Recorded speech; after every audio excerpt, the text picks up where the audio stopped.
Good afternoon, ladies and gentlemen. My name is Jan Larry, and I wanted to welcome you to the Truth Zone.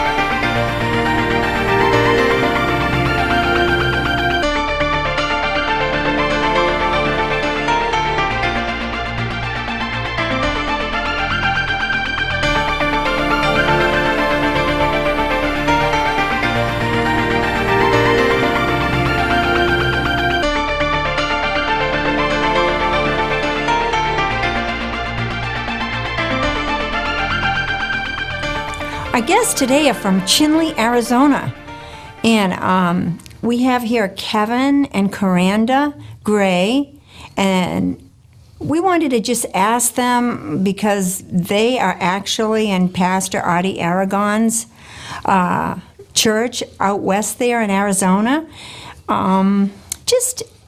Tell us, Kevin, how many years has it been since you were saved, and actually, what were the circumstances in your life that brought you to salvation?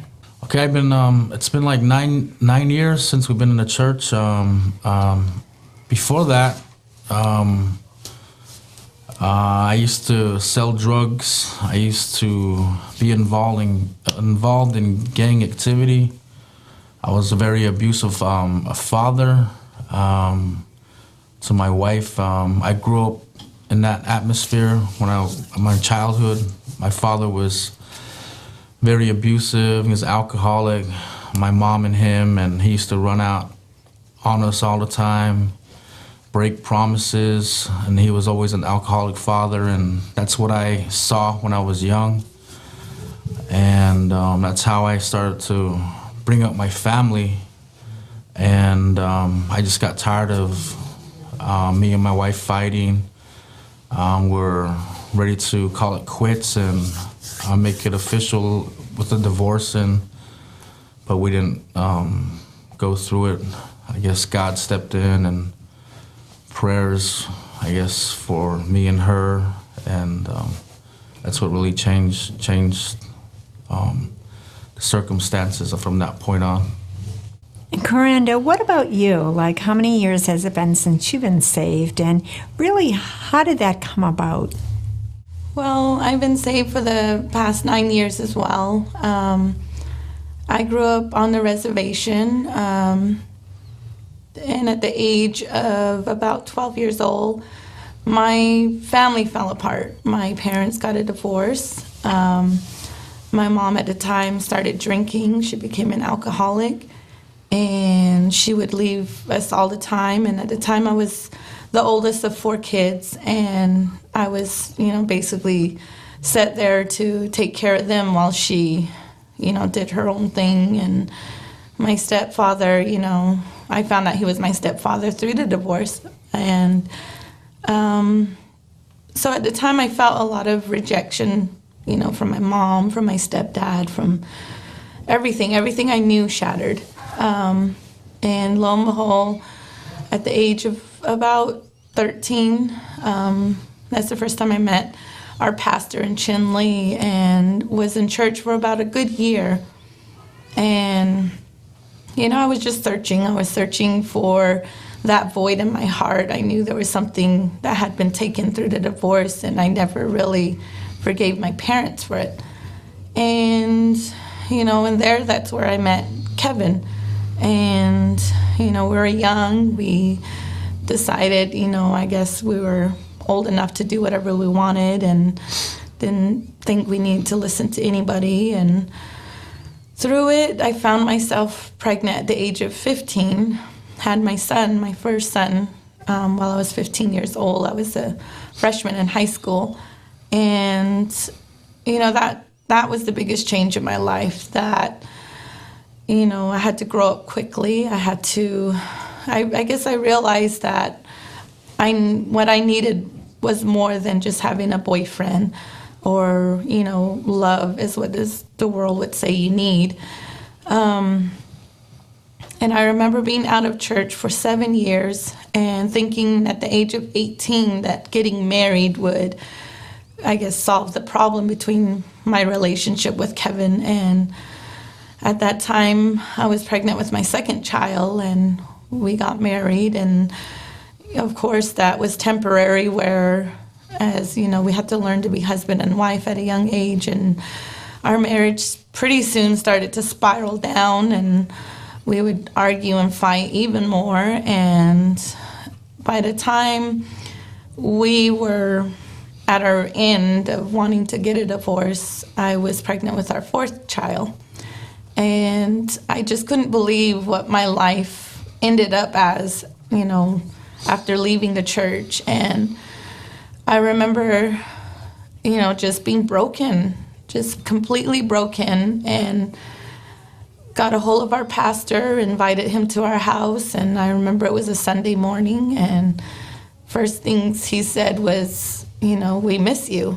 And, you know, of course, talked to us for a bit and said the sinner's prayer with us and gave our lives back to Christ. And from then on, we just started serving Jesus ever since. And that's been 9 years now. And it was the greatest decision I ever made, because if I didn't, I don't know where my life would have been right now. And I'm so thankful for what Jesus has done in my life. He's restored my marriage.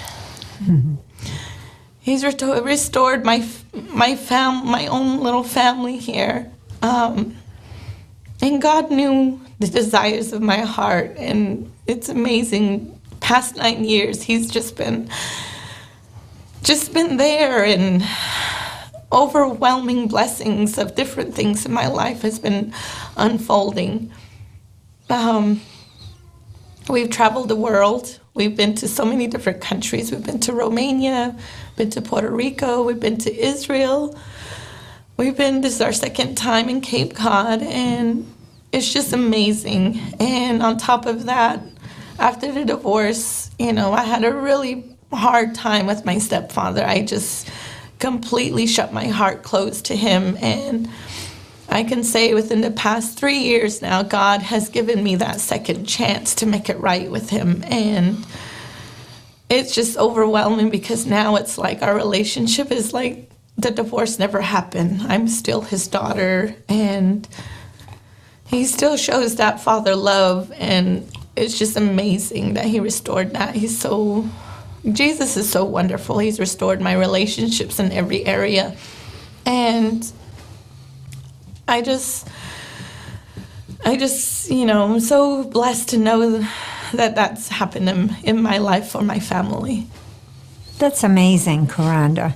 How about now, let me ask you, if Pastor Aragon was talking about you and just really sang your praises really about the both of you, I wanted to ask, are you the family that he talked about that like has 80 relatives in the church? I was, whoa. And you know, about when you were talking about your dad, I mean, that in itself is such a restoration. When you think of like your family and how things fall apart before God, it's amazing the restoration that he did for the both of you. So that was just one of my questions. Like, if your family, how has God blessed you now so that, like, actually your families, you have 2 children here that we're going to be interviewing as well. This is amazing. Tell us a little bit about what you and your husband have been experiencing regarding the blessings of the Lord. My mother does have 10 children, but out of the 10, I'm the only one that's saved at the moment. I'm still, you know, keeping that hope that one day my family will join me. But as far as the blessings of my family, we've been married, you know, in April it's going to be 14 years. We've been married, but we've been together ever since I was 14, so that's about almost 20 years. And we've been blessed with 6 beautiful children. Oh. We have 4 awesome boys and 2 beautiful daughters. Our youngest is 4 months, and she's back at home. And I guess, you know, just being able to travel the world. My husband we started a rap group, and you know, wherever we've gone, we've been able to minister in that way, is to, you know, use rap as a tool. And also just the great fellowships that, you know, we get to meet across the world, different people, and it's just amazing. And then as far as at home, it's just nice to see that, you know, every day we're not perfect, but every day we know that family is the key, and that, you know, through it, you know, our marriage, it's kind of like I guess you could say we're rare on the reservation, because most families there, they're either single parent homes, they're living with grandparents, or fatherless, and divorces. So for us to be actually married this long and have our children, and I get to be a stay-at-home mom while my husband works. He provides for us, and I stay home with the children, and being able to teach our children, you know, the coverings that, you know, that they have is just amazing. And we did bring our 2 oldest children with us on this trip, and I guess we just want to expose them early on, you know, that, you know, a small town from Chinle, you know, that they can see this bigger world of what Jesus has provided, and that, you know, we have brothers and sisters out there in the world in our fellowship that just bring amazing love, and no matter where we're at, we're never out of place. It doesn't matter if we're natives or young or old, or, you know, of a different race. It's just like we're just this one big family, and that's just amazing. And no matter where we have service, it's the same. You get the same preaching, you get the same experience everywhere, and nothing changes, and everything is Bible based, and that's the great thing we love. And knowing that we can, you know, just dwell with God and with our fellow brothers and sisters, and it's just amazing. It's an amazing church. Now, Kevin, you must notice like this incredible difference. I mean, you know, from what you went through in your life and your father. Tell us a little bit about this difference that your whole family is enjoying. I think the difference is like the way I was brought up. I grew up around alcohol. I see my dad beat my mom. I see my mom OD. I seen just a lot of violence around me growing up, and it kind of started that way between me and my wife. I used to be abusive. I was really a jealous man, and like my dad, he was the same way. And now it's totally changed. God has dealt with me in these certain areas that my dad couldn't change. I've become a better father. I've become a provider. I'm there for my children. My son, my oldest son, doesn't have to grow up like me. I think I've lost my virginity at a really, really young age. I grew up getting molested as a kid. So in that area, for my kids not to grow up like that, it's really a blessing. And it's my kids don't have to see me drunk, all messed up, beating on their mom, or just being crazy out there and not seeing the old side of me. But now I'm really involved, and I guess the way my dad was, I don't want to be like him. I want to be a provider. I mean, he never provided for me. He left me. After my mom died, he left us, and but now I'm totally the opposite from him. I'm there for my kids. I provide for them. I buy them things. I'm there. We're at church, and it's totally different, man. It's very, very different. So, I mean, I thank Jesus for everything he's done for me to make me a better man. I can't do it myself. Only God can do that. So that's what he's done. So. Well, I just want to thank the Gray family for the testimony. Oh, that was so awesome to see what God has done in your life. And stick around, because we're going to have their children up next.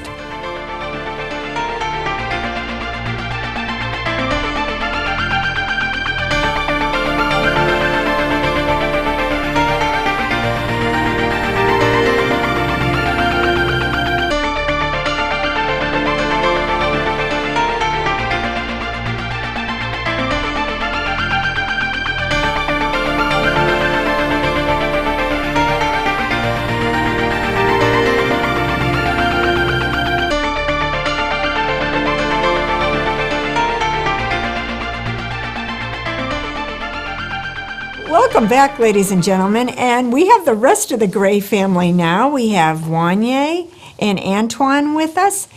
And Wanye, I want you to show everybody your bow guard, which is what you use when you actually use a bow and arrow. It's pretty amazing. They have real turquoise, the Navajo Nation.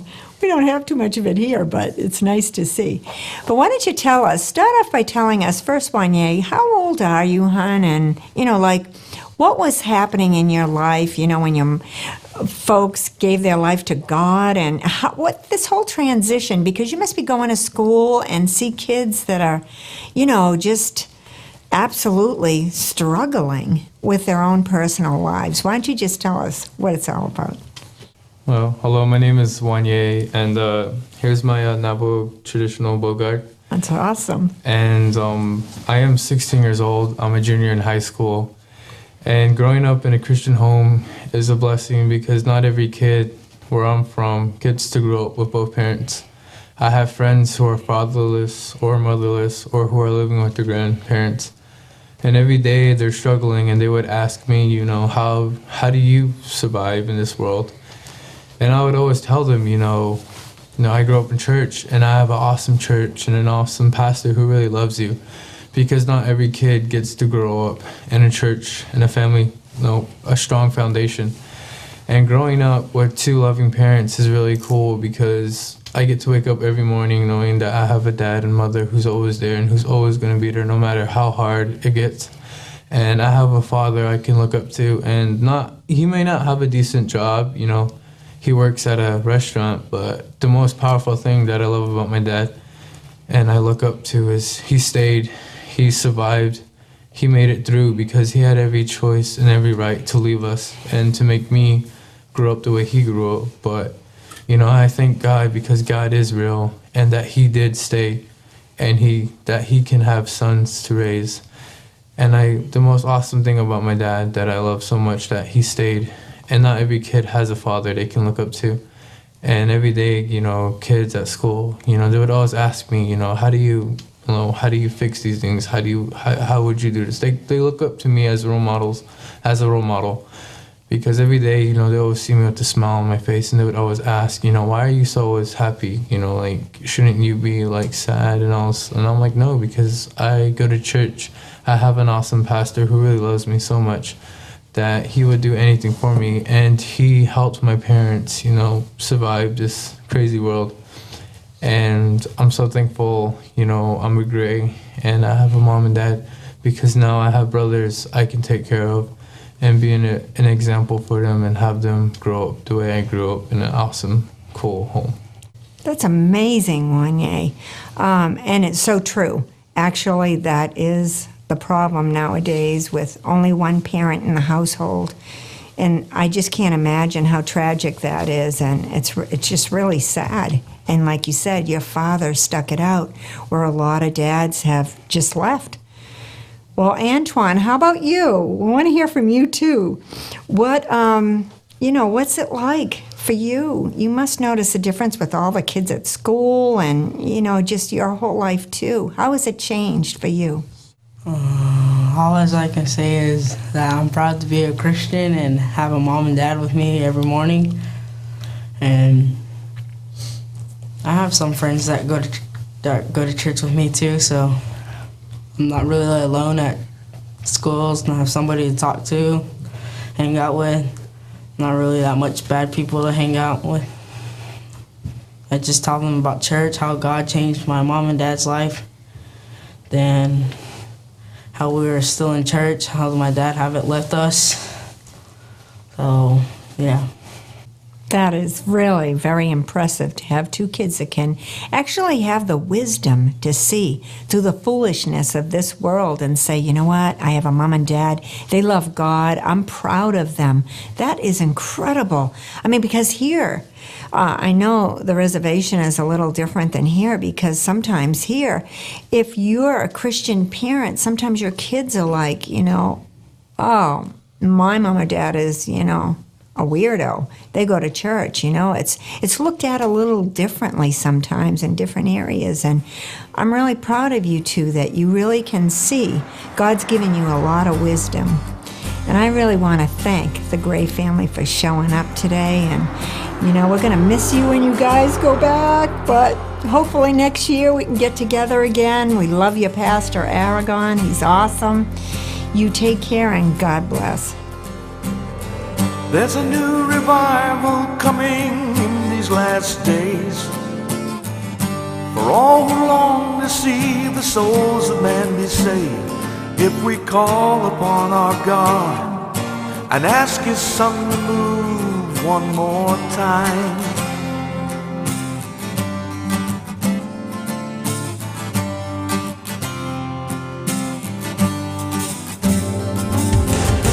there's a revolution coming, I can feel it in the air. The Holy Ghost will move and save the world from its despair. If we call upon our God and ask His Son to move one more time.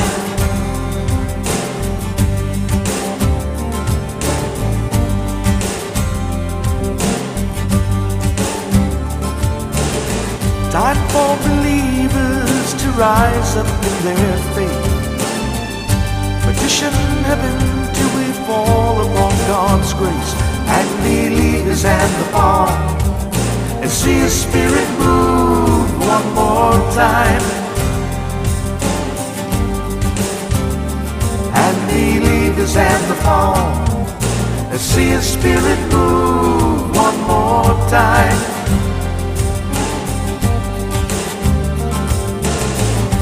Wake up His bride, for she is sleeping. Wake up His bride, hear His call. Break off those chains, the world is dying.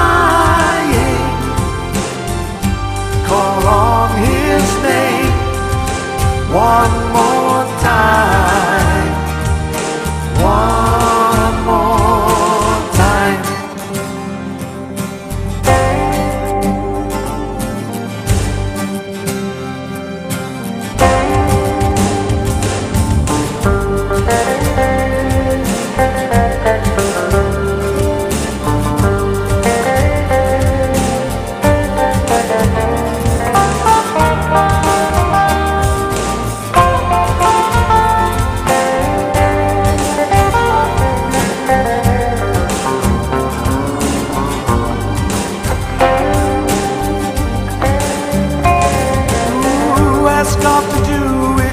Like He's done it in the past, 'cause this next revival will be greater than the past.